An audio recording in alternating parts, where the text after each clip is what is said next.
Tudo bem? Meu nome é Jackson Matheus, sou aluno do primeiro período de licenciatura em matemática do IF Sertão, campus Serra Talhada. E hoje aqui nós temos uma aula sobre os tipos de funções. E começando aqui com o que é uma função injetora. Porém, antes de tudo, vamos revisar alguns conceitos básicos. No caso, esses conceitos básicos é basicamente entender o que é uma função. E bem, uma função, dado aqui no caso o conjunto a qual nós estamos vendo aqui, ó, o conjunto A, esse nosso conjunto A aqui, e o nosso conjunto B, nós temos que ter ideia do que isso significa. Esse nosso conjunto A aqui no exemplo, ele tem no caso esses quatro elementos que eles não foram definidos, mas sabemos que nós temos quatro. E vejam essas setinhas aqui no caso. Vê que ela está indo, no caso, para cada um dessas outras bolinhas, ou seja, cada um desses elementos em B. Olha, perceba-se o seguinte, que cada bolinha de A tem que estar ligada a pelo menos alguma outra bolinha em B. E se não tiver de fato, tivesse, por exemplo, vou marcar aqui na cor amarela, uma outra bolinha aqui, e ela não tivesse ligada a nenhum elemento do conjunto B, então de fato aqui não teríamos uma função, pois todo elemento de A tem que estar associado a pelo menos um elemento de B. E temos outra condição também que não seria função caso acontecesse. Vou colocar aqui também agora de preto. Se dois conjuntos, no caso um elemento do conjunto A estivesse associado a dois elementos distintos, ou seja, diferentes de B. Vamos colocar no exemplo, vamos colocar exemplos. Digamos que aqui seja 1, aqui seja o elemento 2 e aqui seja o elemento 3. Bem, sabemos que no conjunto B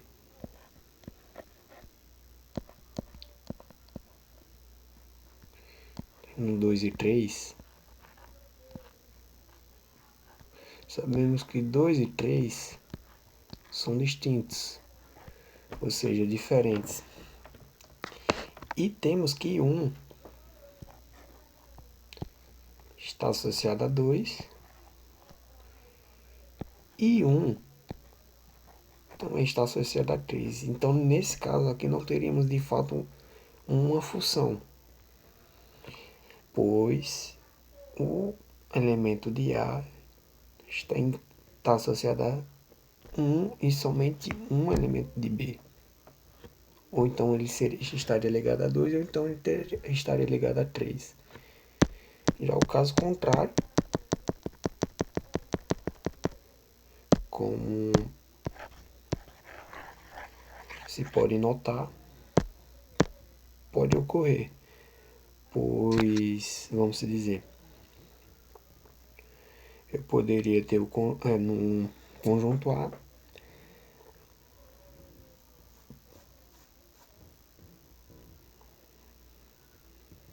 um outro elemento que estivesse associado a esse elemento aqui de B. Ou seja, vamos dizer que aqui seja 1, aqui seja 2 e aqui seja 3. Temos no conjunto A agora. Além de vários conjuntos, 1 e 2 são um deles. E em B, além de todos os outros, temos 3. 1 está associado a 3, assim como 2 também está associado a 3. Nesse caso aqui nós teremos de fato uma função, pois a condição é que cada elemento de A esteja associado a pelo menos um elemento do conjunto B. Bem, compreendido isso, vamos lá retomar nossa aula e vamos começar. O que é uma função injetora? Para construir alguns exemplos de função injetora, é importante compreender a definição desse tipo de função. Uma função de f dado a em b é classificada como injetora se e somente se elementos diferentes do conjunto A possuem imagens diferentes no conjunto B. Ou seja, para todo x1 x2 pertencente a A, se então x1 é distinto ou diferente de x2, se então f de x1 é diferente de f de x2. Ou seja, traduzindo basicamente aqui, só será uma função injetora se cada elemento meu de A esteja associado a apenas um elemento de B. Nesse caso aqui nós temos um exemplo de função injetora. Olha, mesmo que esses dois elementos aqui de B ele não esteja associado a nenhum elemento de A, aqui continua sendo uma função. Porém, vamos dizer, dado aquele exemplo que eu dei nesse instante, se eu tivesse mais um ponto e eu tivesse esse ponto ligado a esse conjunto aqui de B ou qualquer um desses outros aqui que já esteja com a setinha ligada, isso já não deixaria de ser uma função injetora no caso. Então, essa é basicamente a definição. Continuando, temos aqui o exemplo 2. Veja a seguir um exemplo de função não injetora. Nós que no conjunto A existem dois elementos distintos que possuem a mesma imagem no conjunto B, o que contradiz a definição da função injetora. Olha, digamos que aqui seja 1 e aqui seja 2. E aqui seja ponto 3. Vejamos. 1 ele está associado a 3, assim como 2 está associado a 3. E vejamos que 1 é distinto de 2. Então, nesse caso aqui, nós não temos uma função de fato injetora. Pois, veja que meus dois elementos que são distintos, eles estão associados a apenas um elemento no conjunto B. Continuando, temos agora, dada tipo a função de R em R, ou seja, reais em reais, com a lei de formação de f de x igual a 2x, verifique se ela é injetora.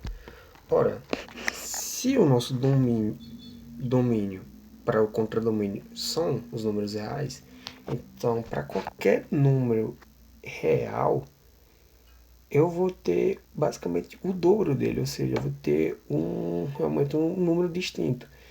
Então, vamos lá. Exemplo. Dado 2.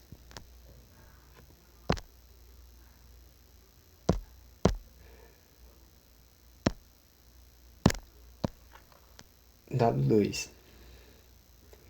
Eu tenho que 2, a minha imagem no caso, vai dar 4. Se eu pegar menos 2, que é basicamente o inverso, eu vou ter menos 4. Ou seja, vai produzir imagens diferentes para qualquer elemento do meu domínio. Vai produzir uma imagem diferente no contradomínio. Olha, vejamos o exemplo 2. Dada a função f de reais em reais, com a lei de formação f de x igual a x ao quadrado, veja se ela é injetora.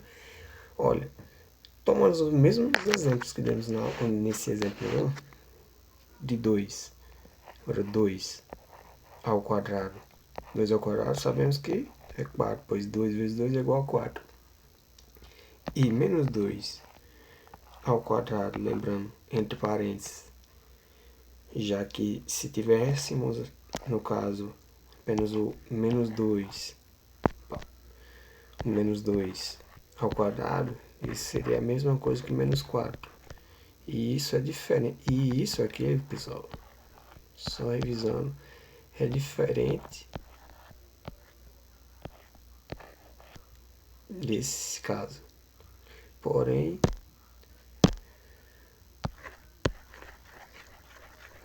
vamos continuando. Temos que menos 2 elevado ao quadrado é igual a 4. Opa, vejamos que o 2 e o menos 2, eles produzem exatamente a mesma imagem. Então, se eles produzem exatamente a mesma imagem, é como se eu tivesse aqui, vamos dizer, o meu conjunto A,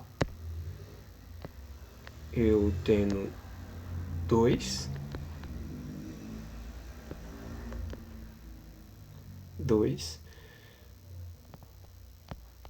tendo menos 2, tendo meu conjunto B, o elemento lá 4.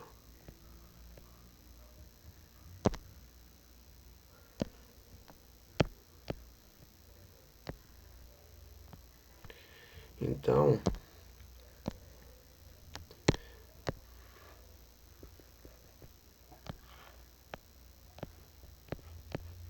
basicamente eu teria dois elementos distintos relacionado a apenas um elemento de B, o que descaracteriza uma função injetora. Então, esse exemplo 2, ele de fato não seria uma lei de formação que daria uma função injetora. Continuando, nesse caso, vamos resolver uma questãozinha, uma questão do IME, Instituto Militar de Engenharia, questão bem antiga, quase 20 anos, e bem simples assim, aconselho que tentem resolver, que diz: considere os conjuntos A com o par ordenado 1 e 2, 1 e 3, 2 e 3, e o conjunto B 1, 2, 3, 4, 5, e seja a função de A em B tal que f de xy é igual a x mais y. É possível afirmar que f é uma função. Bem, vamos verificar. Lá dessa função, temos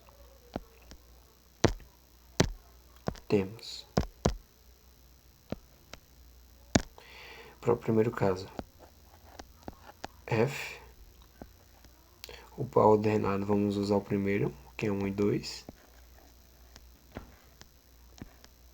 Quem é x nesse caso e quem é y. Só identificar aqui.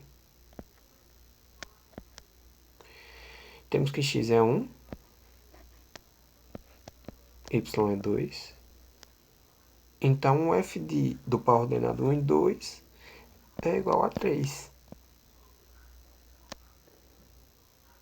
Olhando agora, vamos só dar um espacinho, fazer um pouco aqui mais ao lado. Temos que o f, agora do segundo par ordenado do 1 e 3. Vamos ver qual imagem ele de fato vai me produzir. Quem é x é 1, quem é y é 3. Então ele vai me produzir 1 mais 3 é igual a 4. A imagem 4. E 3 é distinto de 4. Então, por enquanto, está dando tudo ok. Dando uma função injetora, de fato. E vamos verificar agora o nosso último caso, que é 2 e 3. Quem é x é 2. Quem é y é 3. E 2 mais 3 é igual a 5. Mais uma vez produzindo uma imagem distinta das demais. Então, logo vemos que de fato é uma função injetora. Que daria, nesse meu caso, alternativa letra A. Agora, partindo para outro tipo de função, que seria a função sobrejetora. E a definição de uma função sobrejetora é uma definição formal, digamos. Dada uma função f definida no conjunto A, com contradomínio igual ao conjunto B, a função f é sobrejetora se e somente se para todo y, ou seja, para toda a imagem associada ao contradomínio pertencente ao conjunto B, existe um x pertencente ao conjunto A, tal que f de x é igual a y. Em outras palavras, a função f é sobrejetora se todo elemento do contradomínio está relacionado a pelo menos um elemento do domínio, o que pode ser traduzido para uma função sobrejetora se sua imagem e contradomínio são o mesmo conjunto. Bem, caso ficou um pouco confuso, vamos passar aqui para o próximo, que você vai conseguir compreender melhor o que de fato isso quer nos afirmar. E vamos lá. Dizendo, conceito de função sobrejetora. Uma função é sobrejetora quando seu contradomínio e imagem são o mesmo conjunto. Em outras palavras, uma função é sobrejetora quando todos os elementos do contradomínio estão relacionados a pelo menos um elemento do domínio. O diagrama a seguir representou a função na qual a imagem e o contradomínio são iguais. Ou seja, vamos lá, pessoal. Nesse caso aqui, o contradomínio ele é igual à minha imagem. E a minha imagem, dada uma função f de x, minha imagem é igual a isso. Então, basicamente está dizendo que dado um conjunto A, chamamos isso aqui de A e chamamos isso aqui de B, conjunto B. No conjunto A eu tenho os elementos A, B, C e D. É lógico que cada um desses elementos tem que estar associado a pelo menos um elemento de B. O que está acontecendo? Confere, é uma função. No conjunto B nós temos os elementos 1, 2 e 3.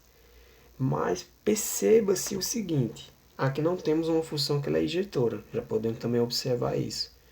Pois dois elementos distintos de A, que é B e C, estão ligados a somente um elemento de B, que nesse caso seria o 2.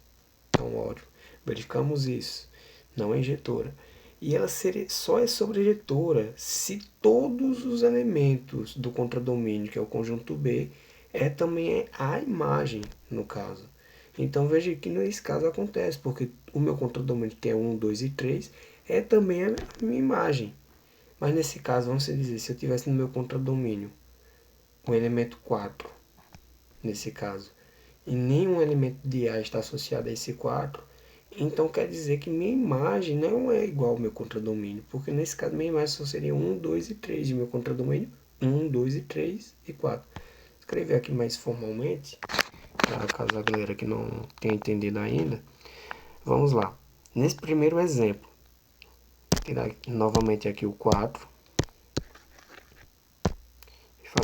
Nesse primeiro exemplo eu tenho aqui meu contradomínio, vou escrever completo na verdade, meu domínio, que é igual ao conjunto A,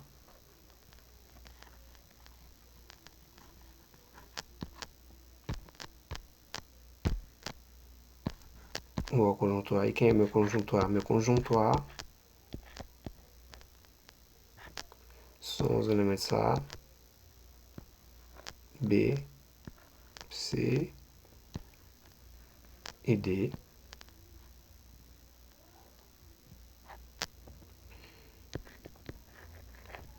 B, ele vai ser o meu contradomínio.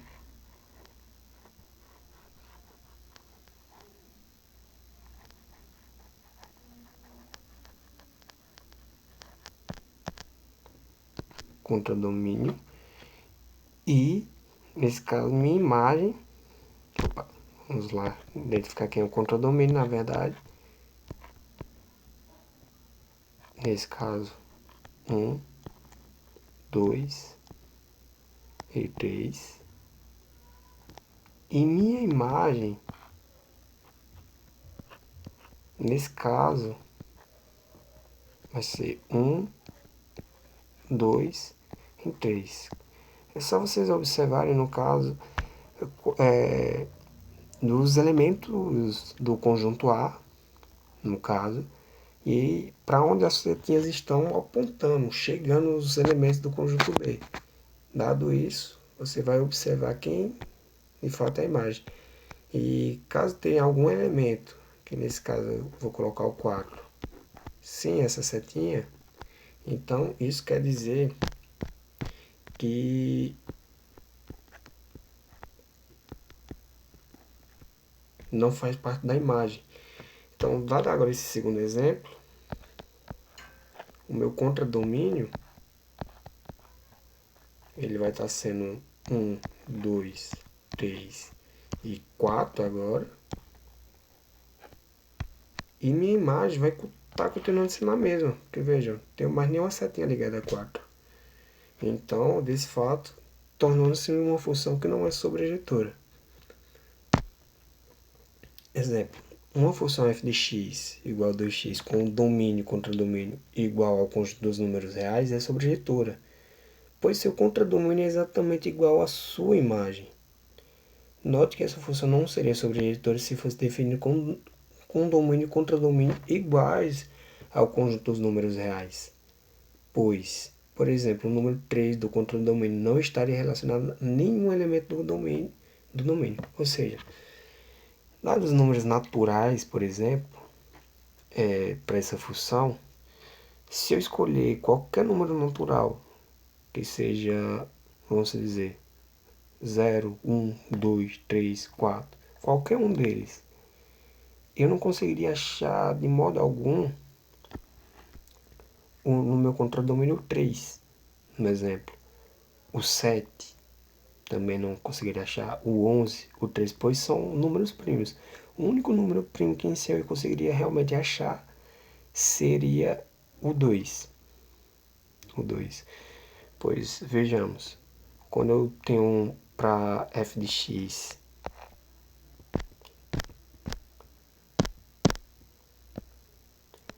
quando eu tenho para f de x igual a 1, tenho 2 que multiplica 1, que é igual a 2.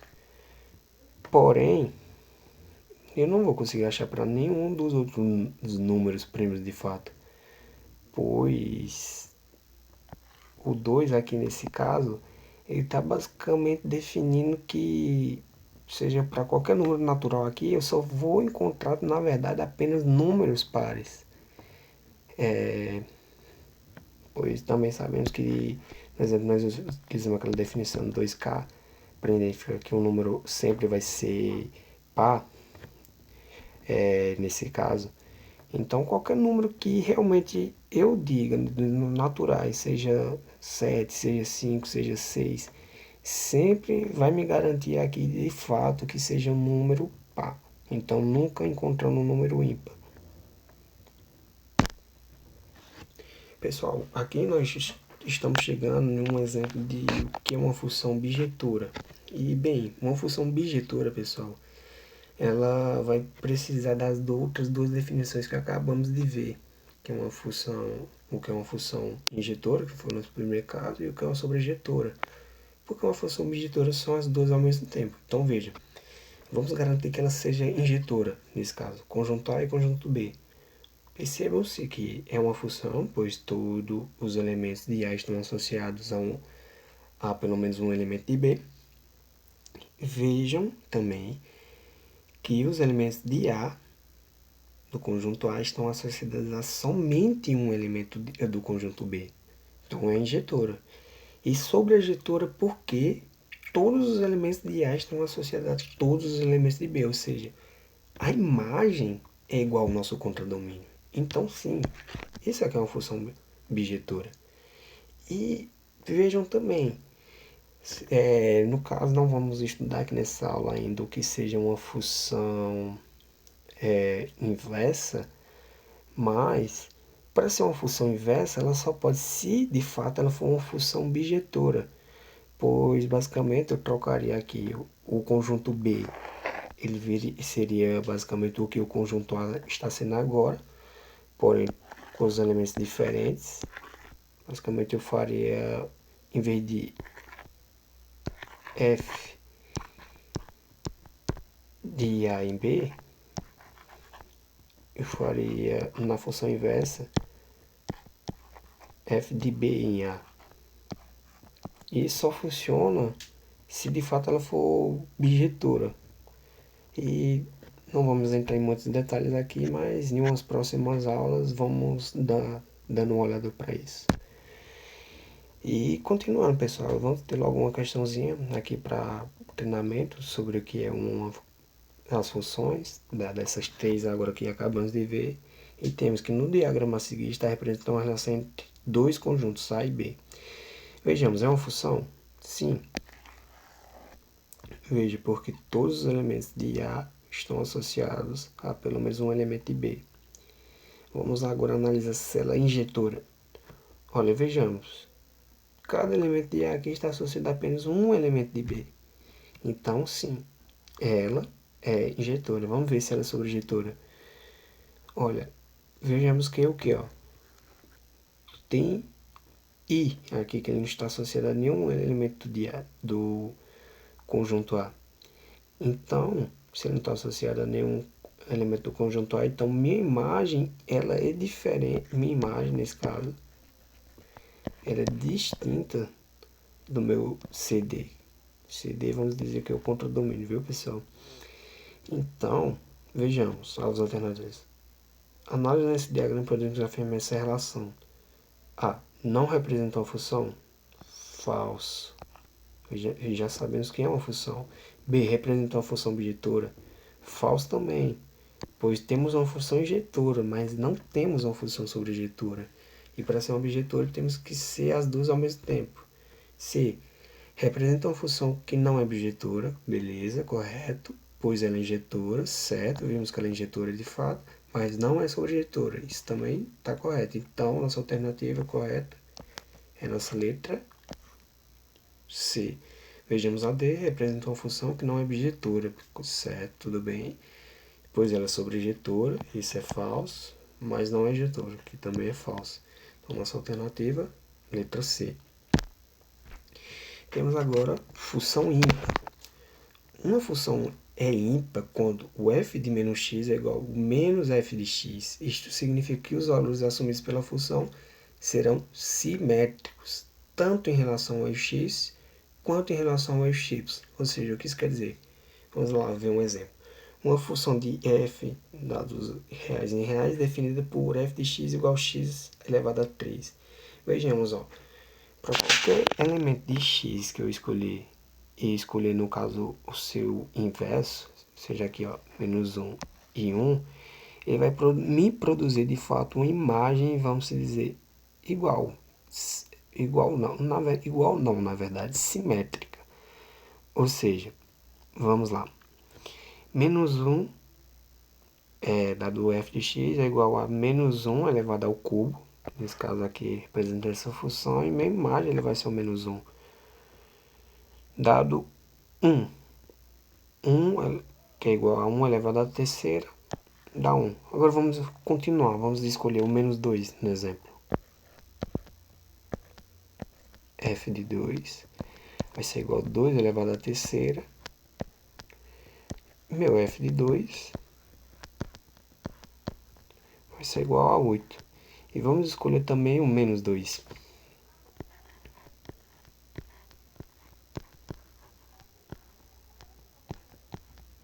Pois vamos, no caso, manter a simetria. Temos que menos 2 elevado ao cubo. Temos que f de menos 2. Menos com menos é mais com menos é menos, pois são 3 vezes. Então, quando temos um número negativo elevado a um expoente, no caso ímpar, temos então que ele permanece negativo, e 2 elevado a 3, como já sabemos, é 8. Então, temos menos 8, mantendo então, desse modo, a simetria. Isso chama-se função ímpar. Quando isso mantém a simetria, quando números inversos de fato, opostos na verdade, opostos, eles tendem a serem basicamente os mesmos valores, e que outra definição legal que podemos dizer é que basicamente o seu módulo ele sempre vai ser igual a mesma coisa, porque o módulo de 8, por exemplo, é igual a 8, e o módulo de menos 8 é igual a 8, ou seja, do seu ponto definido até a origem, que é zero, sempre vai ser a mesma distância. Porque nesse caso, a distância de menos 1 até 0 é 1, a distância de 1 até 0 é 1, a distância de 8 até 0 é 8, a distância de menos 8 até 0 é 8. E assim sucessivamente para qualquer outro número que eu escolha aqui, no caso dessa função. Isso é a definição de função ímpar. Vamos agora dar uma olhada no que é uma função par. E bem, uma função é par quando o f de menos x é igual ao f de x. Quase a mesma coisa, só muda poucos detalhes no caso.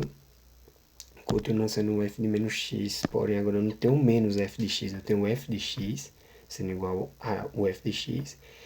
E isso significa que o valor assumido pela função nos pontos x e menos x são iguais. Agora sim, são iguais. E não são mais simétricos de fato, não mais opostos. E desta forma podemos dizer que a função assume valores iguais para valores de x simétricos. Então vamos lá, um exemplo. Função de f de reais em reais definido por f de x igual ao módulo de x. Ele aqui no caso nós escolhemos o menos 3 e o f de menos 3 é igual ao módulo de menos 3, produzindo na imagem 3. Assim como também para o meu domínio 3, eu escolhendo x igual a 3, produzindo mais a imagem 3. Outro exemplo, podemos usar menos 5 no exemplo. Dado menos 5, temos então que o meu f de 5 vai ser igual ao meu módulo de 5. E o meu módulo de 5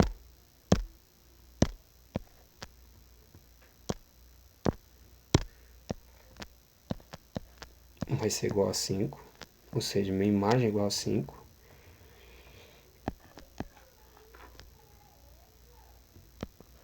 Perdão, esqueci os sinais aqui, pessoal. F de menos 5, na verdade, igual ao módulo de menos 5 é igual a 5. E o f de 5 agora sim, igual ao módulo de 5 é igual a 5. Ou seja, produzindo dessa forma imagens semelhantes. Pessoal, chegamos mais uma vez ao fim de nossa aula. Agradeço a todos que de fato tiraram um tempinho para assistir. Qualquer dúvida deixe nos comentários e um ótimo dia.